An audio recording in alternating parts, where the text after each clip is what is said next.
ادب کے جملے کیا ہے؟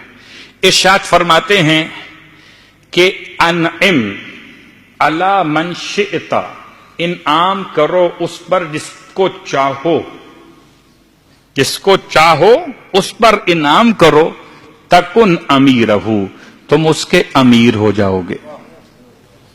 تم چاہتے ہو، جس پر چاہتے ہو احسان کرو، انعام کرو، اس پر احسان کرو گے اس کے امیر ہو جاؤ گے۔ وَاسْتَغْنِي عَمَّنْ شِئْتَ تَكُنْ نَذِيرَهُ، اور چاہتے ہو، جس سے چاہتے ہو بے نیاز ہو جاؤ تو بے نیاز ہو جاؤ اس سے، تم اس کے نذیر ہو جاؤ گے۔ وَاحْتَجِّ إِلَى مَنْ شِئْتَ، اور اگر تم چاہتے ہو کسی کے محتاج ہونا تو ہو جاؤ، اس کے محتاج ہو جاؤ گے۔ تکن اسیرہ، اس کے قیدی ہو جاؤ گے۔ تو امیر کب ہوگے؟ جبکہ کسی پر انعام کرو گے۔ نذیر کب ہوگے؟ جبکہ اس سے بے نیاز ہو جاؤ گے۔ اسیر کب ہوگے؟